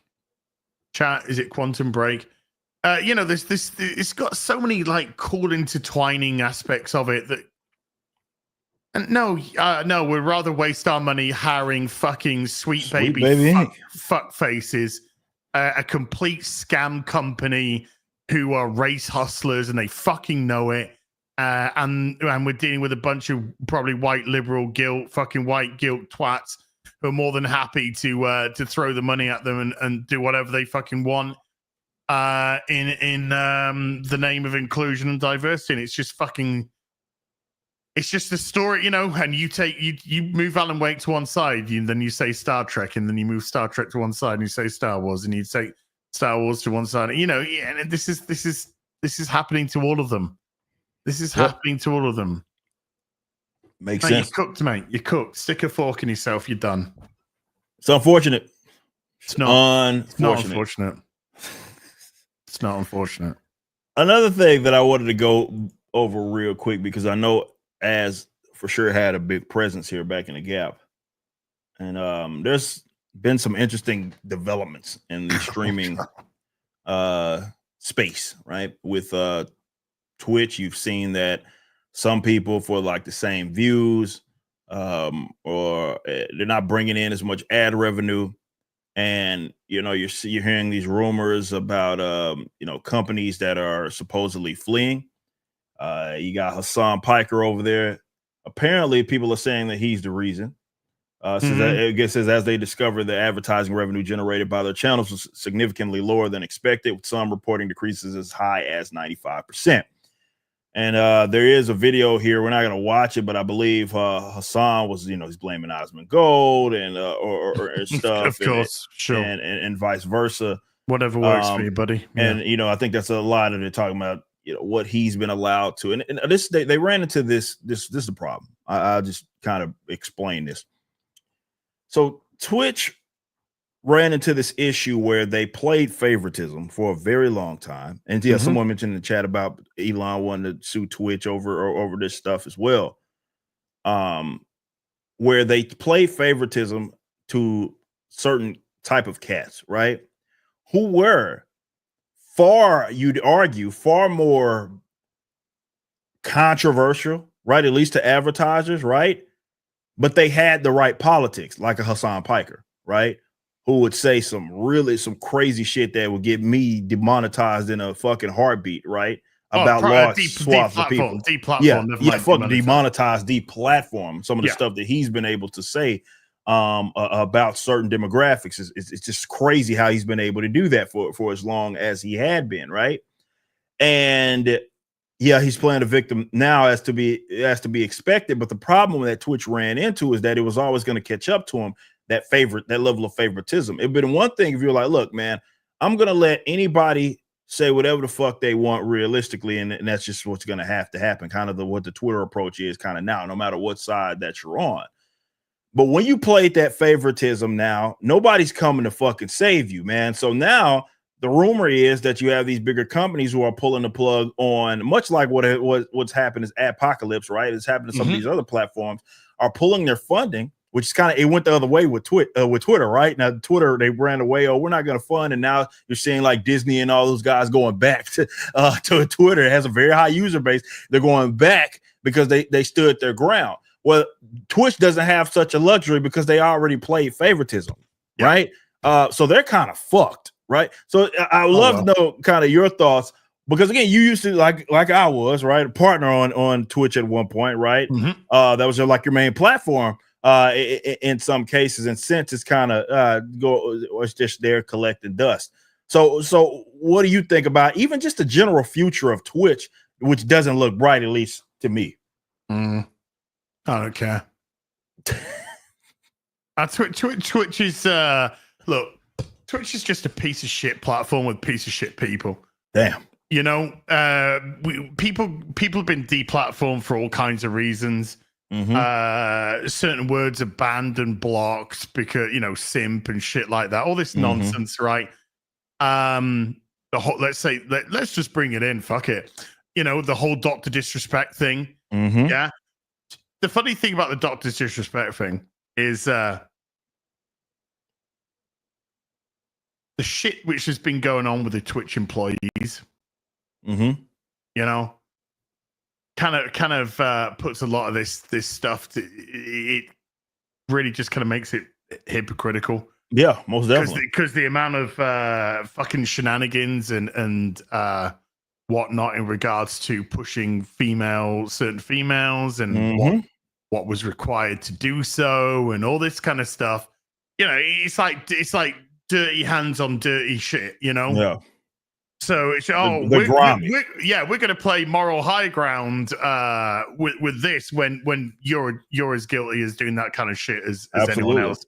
I mean, I was making that argument when the whole thing with him with Doc went down. It's like I don't know where people are getting that. Like Twitch is somehow absolved of like being grimy. Like they're fucked either way. Like even if we had accepted it for what it was at face value, it's like, okay, which one is it? Like, did you just let a predator exist on your platform and that was it? Like you're still doing grimy shit. Like either way, it's not like you can just play more high ground now. That's not just how any of this works. But again, that level of favoritism, that inconsistency in application of what's tolerable and what's not tolerated, it's coming back to haunt them now. I don't think people maybe saw it initially, but yeah, it was already a dying platform. It seemed, and it's not because necessarily you get these other competitors. Maybe that helps. Rumble's tried to make some waves. Kicks tried to make some waves there. So people are finding other streaming platforms that they're able to utilize. But the Hassan thing was very bizarre because, like I said, he was getting away with saying some shit, and his colleagues too, about entire large swaths of demographics that, like I said, if I said it, if Az especially said it because he's light-skinned, he's out of there. Dude, I just took the piss out of pronouns in Starfield and they went fucking crazy. Yeah. Imagine if I was on Twitch at that time. I bet you would have been banned from Twitch. I bet you would have been banned from Twitch. Well, if I'd have kept on there, I've been long gone off of that fucking platform with some of the shit that I had said and would say. But yeah, I mean, I don't know, man. Does Amazon get rid of Twitch? Oh, I would. Because it can't be profitable. What's it doing for him? Nothing. Who cares if you dump it? Who's going to buy it? Buy it and turn it into what? Yeah. You know, because Twitch is like two fucking degrees away from becoming a fucking porn site. Yeah, man, it might as well be. So, you know, the only investor that would come and be like, okay, I'm just gonna say, fuck it. I'm gonna turn it into exactly that and stop hiding behind it. Yeah, we're gonna buy it, and girls do what you want, guys do what you want. Yeah, we'll call it an adult site or try and separate it. You know, they'll try and do something to try and keep the kids on. Oh, of course. Which will make it even grimier. Yeah, you know, dirty motherfuckers. Yeah. Yeah. But you know, this is a company doing grimy shit with the women that've been letting them get away with murder. And a lot of people see that. How many times has like the Amaranth or someone else been banned? Yeah, it doesn't materialize to anything. 2 days later, yeah, it's nothing. It's all fucking nothing. Yeah. So if there's no repercussions, and then you got Hassan, fucking America deserved 9/11. Should have been gone then. Man. I'm gonna say it. America deserved 9/11. He says he's been saying all kinds of what do they call it? Anti-Semitic, and anti-distinctly minty. Fine, you know, is imploded with him and Ethan because of it. Yeah. Could have happened to two nicer people, you know. Yeah, both of them hate each other now, which they were just co-hosts. Like I feel like last month. Yeah, it's wasn't that long ago. Wow, it's a funny old world, isn't it? Yeah, ain't it though? Funny old fucking world, mate. So yeah, it's just a scum site. I've been off it for nearly 5 years, like 4.5 years now. So nearly 5 years in March. Don't miss it for an instant. Best thing I did was leave it and go stream on YouTube instead. Yeah. Well, good luck to you guys out there. Maybe the Twitch is your main platform, because it's going to be interesting to see where this thing goes in the future. I got one last thing that I want to go over just real quick, because I don't know if you saw this. Again, big shout out to John for this. But there's a bunch of financial advisors that did an open letter, basically warning corporate America to stay away from this DEI shit. They called it a liability. The letters here, it has a bunch of guys that are financial investors, and the guy, like, he got some representation over here with the Heritage Foundation. Heritage, just basically saying, for the love of God, stop. And it says post-election investor statement urging corporations to drop divisive DEI, provide shareholder transparency. And these are a bunch of, again, investors, advisors, people that understand money are basically saying this shit doesn't work.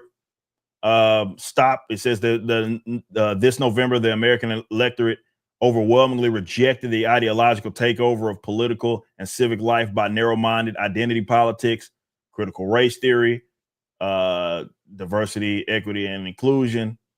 They're just basically talking about getting rid of all that stuff. And good, which is, obviously it's a no brainer. But that's the problem here, right? Is that while you would think that the American election would have sent a message to all of these clowns, this isn't working.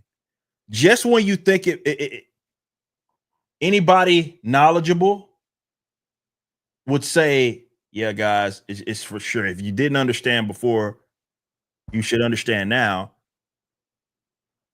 You get a Jaguar commercial. So these guys ain't got shit. And I get it. Not, talking about, you're talking about more than less international corporations and not just American corporations. But still, it's. Can we show the chat the Jaguar commercial? Let me get it. I got it. Here, I'll link. I'll share. Yeah, you share. Right. So chat. If you don't know, what we're talking about with Jaguar, Jaguar is now just gay. That's it. That's his brand. His brand is now. It's so bad, guys. Gay. So here's Jaguar's new branding. By the way, new branding. Just as generic as fuck. And this is how they've decided to now promote Jaguar.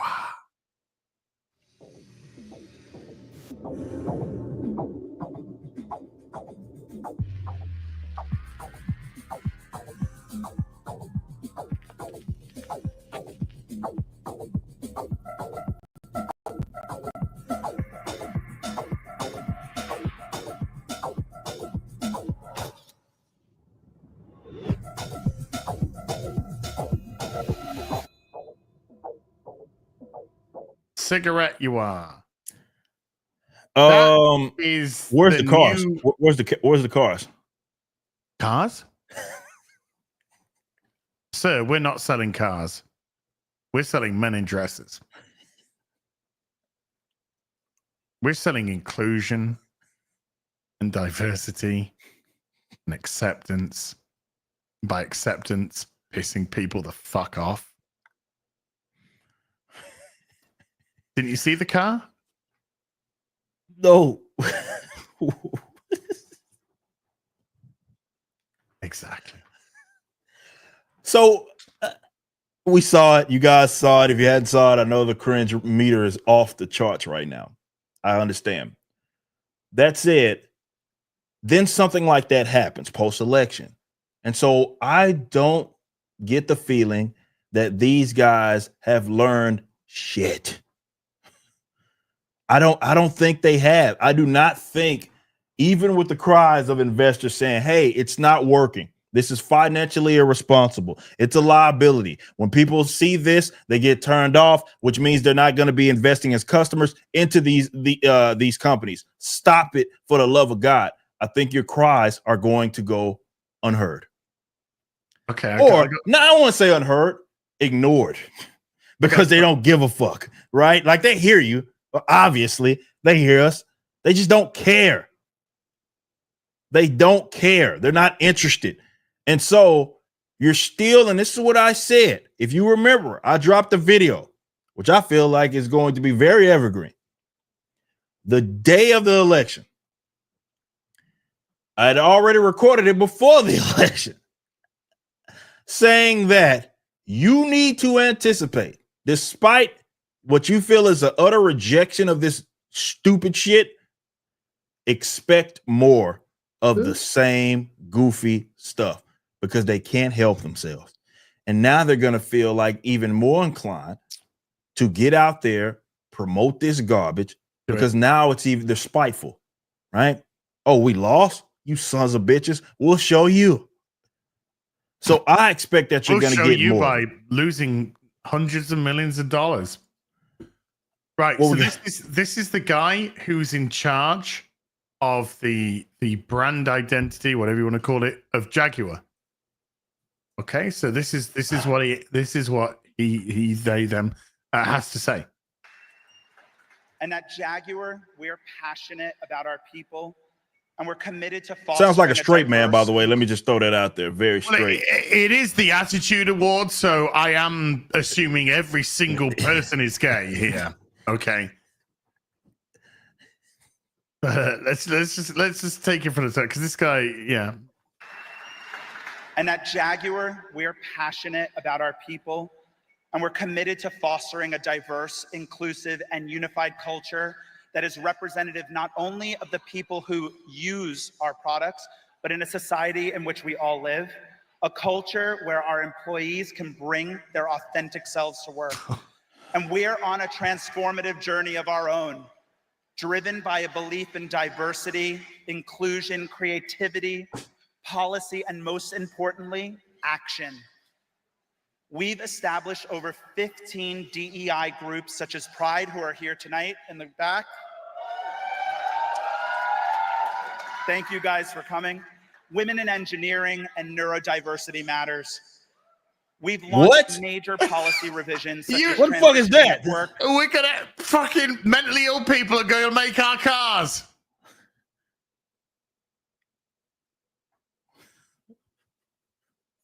They're gonna fucking blow up.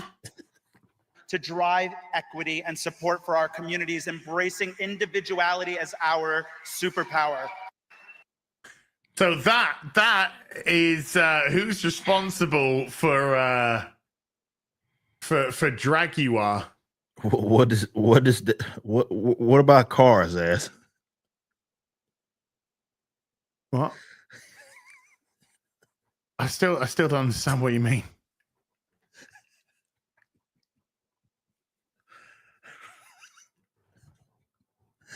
It's not about cars. It's so bad, man. So again, cries will go ignored. These people are obsessed. They're not going to change. And by the way, you can go look at that. I think the Daily Caller has it if you want to see some of the investors and such, the open letter where they go through a lot of data as well. You can check that out. And it is economically, if you're talking from customers, right, it's economically retarded, okay, to invest in this because people get turned off by it. We've seen so many people get turned off by it. And for people to just still go with the mega corporations to continue this bullshit, like I said, I think we're just getting started. If I were a betting man, I think there's a chance. I know people look at the window of just craziness from 2016 to 2020. I think 2024/2025 to 2028, 2029 is going to be worse with this shit. I don't know. Well, I think there's going to be companies who are going to drag you it big time. But I think there's going to be a lot of companies now that see this as the moment to dump it. And I think they should. I think in the next couple of years we're going to get some big names. I don't know who, but I think with the next couple of years we're going to get a couple of big names that are going to go, we're family brand, and they're going to turn their back on that ESG stuff, and the ESG people are going to go, oh, how fucking dare you, never going to buy off you again, and profits are going to soar because the true economic power of family versus this shit. Now, I don't know who they are. I don't know which companies it's going to be, but I reckon there's going to be a couple of big ones which they're going to U-turn the direction. This will be the chance to do it, obviously. I just don't see it happening. Not from the big guys. I think that it will be, look, sensibly, yes, you look at this and say, all right, if we just don't do that, and actually, if we take a hard stance that we're not going to do that, it's going to rain fucking money, right? It's going to rain. I mean, you've seen so many examples of it. As an example, right? I was just about to bring it up. Right? I became a millionaire. Literally. Nobody likes a bragger. No, I'm just saying, guys, which obviously everybody here makes some great money, right? So the employees are paid off of simply not, and it's not about doing things to be spiteful. This is why, when me and Gabe was on Fox, Gabe explicitly stated, we're not anti-woke. We're just not. Right? I'm anti-woke. I think it's fucking bullshit, retarded crap. Ideologically, it is retarded. I stand against it, and that is obvious, right? But the company is not utilizing its assets to spite those folks. That would be just as stupid. That would be bingo. That would be just as dumb, right? That would be just as dumb. It'll be a slant to the other way, which would still be a fundamental problem, right? We're just not doing that. Yes. And it works. And you would think that the big companies in this context would say the same thing. If we just don't do what those guys are doing and say, hey guys, we're not going to do that. We're just not going to do that. We're just all that dumb shit, Jaguar. Well, fuck that, right? If I'm a car salesman, or if I own any of the other luxury vehicles, right? Companies, if I'm whoever the fuck, I'm saying, hey, we need to get rolling on the ad, and it's gonna be just not doing what they did, right? That's it, and we're gonna take their customers. Just don't do that. Whatever that gay shit, don't do it, right? Just make a normal car ad. And I think we'll people are going to see that in comparison and say, I'd rather choose that. Right? It's not a rocket science, but that's the thing, though, ass. I don't know I think the bigger companies are too infested to pivot. That's me. That's what I see. Because I'm not. I agree. I certainly agree. Some of them are. I absolutely agree. Some of them are. But look how quickly they've pivoted to this shit. No, that's a good point. I mean, yeah, it happened fast. So if you pivot this quickly to this shit, you can pivot back as quick. So it becomes a choice of whether or not you choose to. Now, if you just share this quickly, this is what somebody whipped up with some fucking AI. Oh, I saw this. Said I fixed your offer at 2 minutes. 2 minutes in fucking AI, right? I'm buying every fucking Jaguar I can find. But already, look, 165,000 likes, 9.8 million fucking views. Even Nigel bloody Farage is saying you're done. What is it with the modern advertising industry and big corporate companies? Think Jaguar. Think of the E-Type. Think of the powerful logo on the front of the car of Inspector Morse. Oh, yeah, great really show. Great, I love that show. British brand. Well, okay, it may now be owned not by anymore. the Indians. But have a look at what the modern advertising industry have done. This is the new logo. I don't know what it stands for, do you? And the advert. Yeah, it stands for two fucking limp cocks next to each other. That's what it stands for. Almost non-human figures walking through a door without even showing cars. I'm not quite sure what they're saying or what they want to do. Strikes me as being another Bud Light moment. I predict Jaguar will now go bust. And do you know what? They deserve to. What is it with... Fair enough. I know. I actually said today, I said Jaguar of Bud Lighting in real time. Yeah. Hey, fair play. I mean, yeah, they may go up and it'd be their own doing because they're fucking stupid, because they got some clown at some gay award show or whatever he was at in some gay shirt going on about things that have nothing to do with cars. He sat there for however long, a minute long, throwing every buzz term in the world. Just all of them were there. He made sure to throw them all there. Had nothing to do with cars. No. Nothing to do with making the cars better. No. None of that. It was Jaguar, right? Just a bunch of other shit. That's it. That's how it started. That's basically what it was. Yeah. He's like, yeah, and here at Jaguar, diversity, equity, inclusion, acceptance. Buzzword. I just throwing them out there. He was just throwing them out there. Let gang just throw newer or whatever the fuck. Retarded people making just throwing it out there, right? Not a good selling point, dude. Yeah, nothing about cars. We got nothing. 13 DI departments. Oh my god. Oh man, that's not, and it's like, damn, man, it's a vehicle, man. It's a literal killing machine, right? You could drive very fast in these damn things, dude. And there's a 41% chance you're gonna run somebody over in that Jaguar. I don't want anything to fucking do with some shit where people are building a machine that I could go really fast in, and if something goes wrong, I go wrong.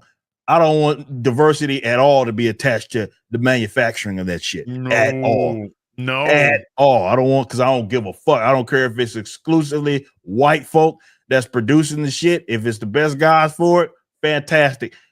Their sexuality and how diverse they are is completely irrelevant. But Jaguar saying, yeah, we gonna do all this gay shit, right? That's neuro gay shit. And I don't even know what that is. Have no idea what the fuck that's why I said what, because I have no idea what the fuck that guy was talking about when he said that, but he said it. So even whatever neuro gay is, that's what's going to be included in their plans moving forward over at Jaguar. I don't want nothing to do with it. You know what I'm saying? So good luck to all y'all that are driving Jaguars in the future. Fuck that. I don't think it'll be too many. Yeah. What's such a bone? I don't think of it. That is how to prawn sandwich your company in one swift movement. It's very swift. That's all it took was 30-second ad, right? That's it. Fucking stupid, man. All right, we gotta get into some super chats, guys. We appreciate it. It's been a fantastic show. Had a lot of guys. It's like Batman. Right? It's like in Batman Begins, and he's in the tumbler with Morgan Freeman, and he's like, and then Morgan Freeman turns to him and is like, so what do you think? And Christian Bale turns and says, is it coming gay? That's Jaguar. That's Jaguar right there. Oh man, it's so unfortunate. So unfortunate. Yeah. What car, says someone in the chat? Yeah, good question. I don't know where the cars are. Brass Bucket with a Texas, congratulations on the Horseman's success. Can't wait for Blood Ruth. I want it all. Riververse for life. Thank you for that. Appreciate you. Big shout out. And yeah, much love. Josh Kelsey is always driving 20 and doesn't say anything. Nothing. No message there. B Chain with a 5 says, with these campaigns, everyone at Riververse is going to have their own FAG and G type Jags. Impressive. They'll be able to afford it, that's for sure. If they want it. Congrats on the success. Much more to come. Appreciate that. And guys, like I said earlier in the show, we appreciate y'all so much. Over 800,000 in total sales for the Horseman, man. It's huge. Huge. DJ with a 10 says, I can't wait for seeing teams up like Brian, Yaira, Horseman, and Gooding. Let's fucking assemble. Yeah, we're working towards, you're gonna have your events and stuff like that. We're gonna take our time with it because we don't want to run into the problem with the mainstream runs there where we have to rely on events to try to gain some intrigue. But there's going to be a lot of opportunity. I'm liking the dynamic of keeping them apart. Yeah, yeah, that's what I'm saying. Like you reserve stuff like that for epic moments. And that way it makes those epic moments special instead of like just relying on them as a go-to. But yeah, we're fleshing that universe out, and that's what we're going to spend the next years doing. We got Ray Gonzalez said, Eric, never apologize to Canada. They do not deserve it until they get rid of Fidel Castro's son. Yes, kind of yes. Call me country. That's fair.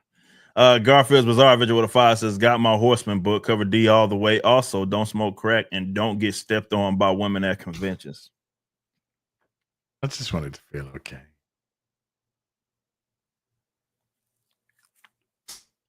I used to be somebody.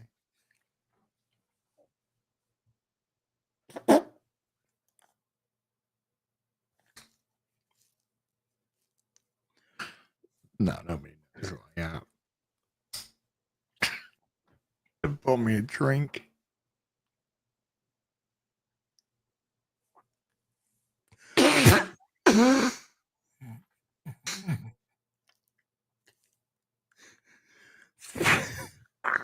Thank you, Garfield's Bizarre Adventure for the 5. I appreciate that so much.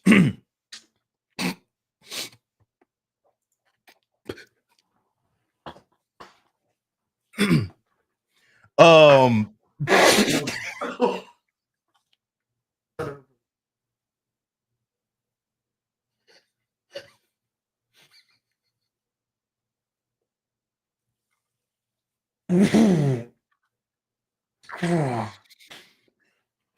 shit. Appreciate that. Garfield was arbitered at 5. Thank you so much. Yankee Lover with a 2.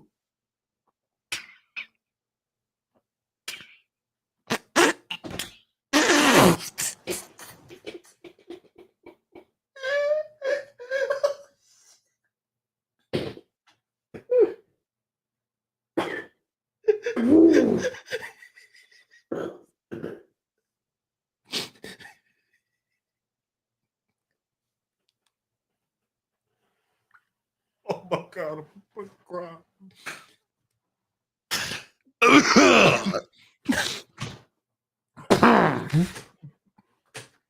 Oh my God. Yankee Lover with a 2 says, I work at a left-leaning job. Y'all keep me sane. Appreciate that so much.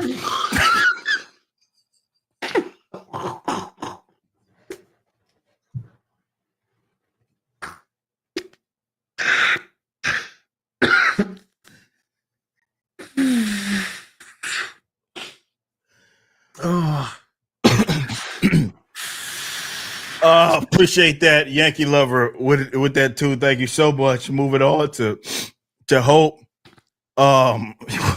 Hollywood has become an adult daycare for Nepo babies. That is accurate. That absolutely is accurate. DJ with a 3 months says, Eric, was Ice a shout out to the old heroes for hire from the 90s Marvel run. He got a bit of Iron Fist and Luke Cage in him. Not necessarily. I mean, no, I wouldn't say that as far as influence, though I can see it. I can for sure see where you draw that. Definitely if you look at like what Santuan does, right? I can see that, but not necessarily. But I like the vision though, for sure. Morgan with a 5 says, quick question for Az. Who do you hope the next Transformer reveal is going to be at the MDLX line? Ooh. From the MDLX, I do like the MDLXs, by the way. Because we've had Ultra Magnus, haven't we? I think we've had Ultra Magnus. If not, I've had Ultra Magnus. If not, I would like to see. Let's go with probably Jazz. Let's go with Jazz. I love my side swipe. So fucking good. I love that side swipe. I'd say Jazz. Yeah. Fair enough. All right. We got Defendo 99 says Dragon Age wins with fucking pronouns award. Yeah. If they offered that, I'm actually surprised that's not an award. Yeah. Most fucking pronouns in a game. Jazz has been announced. That could work. Albert Not a Retro with a 5 says mixed reviews is what the media calls it when they support it, and the general population doesn't. Yes. That's putting it perfect. as I doubt most LGBTQ like it. They probably don't.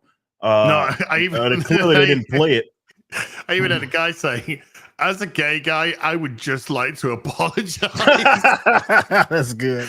We're not all like this. I promise you, we just want good games as well. I'm like, that's pretty good. It's okay, dude. It's all good. That's pretty good. Noah Face with a 5 says, don't tell me there's no discovery. As discovered that key was right next to the door. Oh. By the way, there's a, I don't want to give away anything, but there is a montage of lots and lots of those in the video. To a nice little musical number. Nice. Jim with a 10 says, hey, my 4 CGC Horseman covers got shipped today. Let's go. Let's go. Shout out to you. Yeah, man, those guys are moving quick over there. They're moving quick. DS with a 5 says, gamers blackpill me. They hopeless addicts. Obviously, there are some fighting the good fight, but it's clear it's not as effective as it should be. I think with mainstream, yeah, but I also think that independent stuff is starting to become more, in gaming at least, like these guys are making some strides, man. There's some independent gamer, at least games companies, that are trying to do some good things. The problem, though, I think becomes is that there are going to face kind of like what I have with the fork in the road, where you see a lot of success.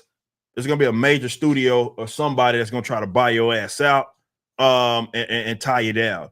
And do your people have the testicular fortitude to say no to the amount of money that they're going to give you? Because everybody, if you see any success independently, you're going to see it. I say it all the time. I have turned down as much money as I made. It happens. It's like anytime you see some success, there's going to be a lot of guys that are going to want to get in on it. And yeah, it may be for nefarious reasons. I mean, we know that definitely with the IP farming, there are some people that buy it just so they don't have to compete with you, right? Like it's like buy it to put it on the shelf, right? So everybody's welcome to EA, by the way. Yeah, exactly. Exactly. So you're gonna have to deal with that. And a lot of independents are good because it's gonna be a lot of money. It's gonna be life-changing money. And you got to tell them no, like Cat Williams said with Diddy. You got to tell them no.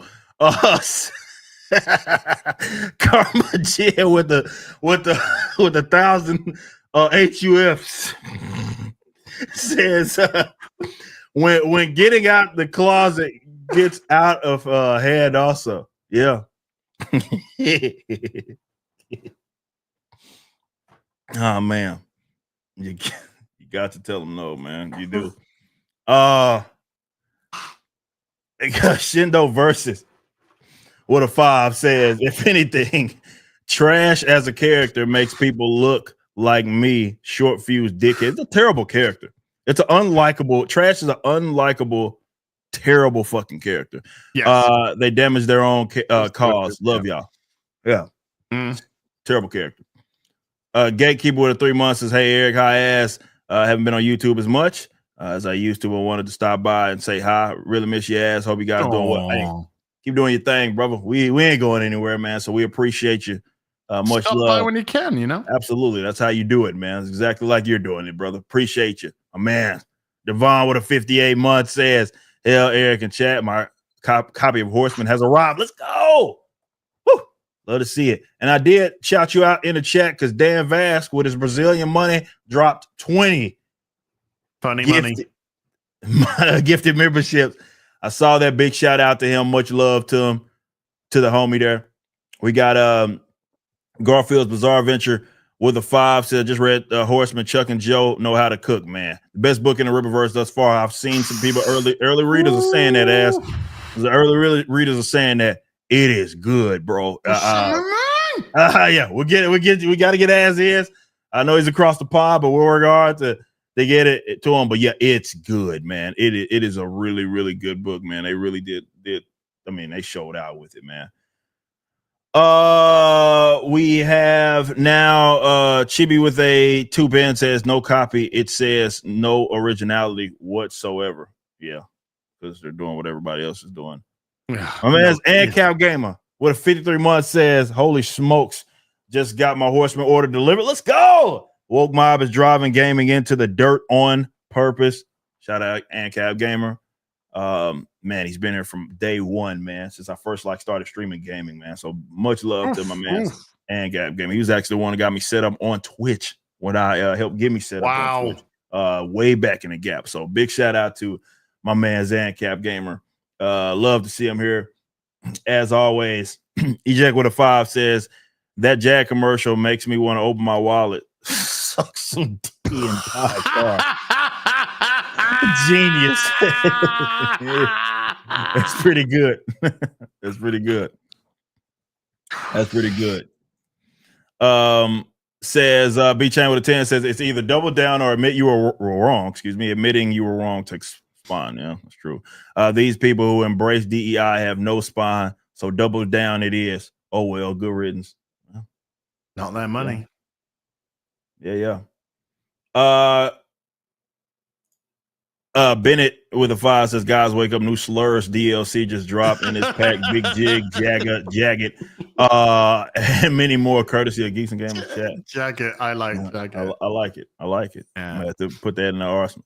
I like Dragua. Dragua is a good one. Yeah, that's a good one too. Jaguar, more like Jagged. It says prepare for recalls. Yeah. There you go, man. Yeah. Prepare for recalls. Sure. Yeah, they're fucking being made. It's like it is like going to be like a Bud. You can already see it like a Bud Light situation. One of those things where people don't want to even be caught drinking it. Like, oh yeah, like so it's like people are going to be trading in there. Drinking yeah, like I don't want to be caught no motherfucking Jag. No. Like, oh, Jaguar, I never knew you were gay. It's gonna be the new Subaru, bro. It's really fucking cool once. Do you know? No, not anymore. Not anymore. It's just a bunch of fucking mincing men coming out with no car. I thought it was an advert for paint. Yeah, because he's like whatever that little. I don't know what that was That's about. The only product I saw. Yeah, I don't know what the fuck is going on. Butterframe did gold with a 2 says the new. I can't say that. Trans ma'am. Trans ma'am. I like that. I like that. I don't know how you got away with saying that in YouTube chat, but that's pretty good. Aker with a 7 says neurodiversity is not mental illness. Elon Musk is neurodiverse. ADHD and autism is neurodiverse. That's what that means. Just like real neurodivergence, I guess, is what neurodiversity. I thought it was divergent. I don't know none of this shit. No, yeah, because none of it makes fucking sense, man. I can't keep changes up on the rag. Yeah, Indy has been sequestered. Maybe so, brother. Maybe so. Ryan says, just got my copy of Horseman. Very excited. I'm a professional comic artist. I'm gonna be working for you one day. Okay. Says Ryan. Says Eric, remember me, brother? Ryan. It's easy to remember because we got a colleague named Ryan. Bennett with a 10. I go to school in West Virginia, the poor state in the Union. Large majority of white people there. These liberals talk about wealth for minorities when they are much wealthier than people in West Virginia. Well, fair enough. We got a 5 from Samurai. Says I used to be somebody guy who was stepped on by a girl at a convention. Noah Face with a 5 says someone check Jaguar's hard drive. Good way to put that. Yeah, they're into some gay shit. Bennett with a 20 says it's been over 50 years here in Huntington since 1970 Marshall University football team plane crash. Our local economy still has not recovered fully. Before the crash, we still managed to. Damn. So he's talking about generations there, man. That's tough. Appreciate that 20, by the way. Bennett gave a 10 as well. As the brother that was talking about being in West Virginia, obviously. Taker with a 5 says we need a Rippaverse parody commercial in the style of Jaguar, Comic Sans logo and all. I know Az will be more than willing to star in it. Dude, I was gutted and never got accepted for the Jaguar one. Fuck. That's rough. Az, what else you got? Wait a minute. Before we continue on, got another 10 from Bennett. Says, guess we have to make James Bond black and gay now because he drives a Jag. Yeah. So hold on. They don't know what to do with him. Yeah, they don't. They don't know what to do with him. They don't. Because he's a masculine man's man, womanizing, you know. They don't know what to do with him. That's fair. That absolutely is fair. So what else you got coming up this week? You got Stalker. I know obviously you've been playing that. What's up? Yeah, I'm gonna do some more Stalker tomorrow. Gonna be working some more on my Dragon Age video tomorrow. Do some Stalker. And Sunday afternoon tea with Az and Sunday fun day. Boom. Okay. Done. Got him. Easy. For us, I will be just I got a guest stream I'm doing tomorrow, but other than that, gonna get to work, gotta get some books ready for print. The 2 active collections that we have technically 3 if you include the Isom statue, Blood Ruth #1. As well as Achromatic Chronicles Green over at Ripper Sin, which crossed over 1,800 books sold not too long ago. So appreciate y'all for that. Blood Ruth is almost about to hit a half. That's funny. We just in this massive campaign, and then Blood Ruth's coming through, just getting started, right? Just getting started, and it's about to hit $500,000. Crazy.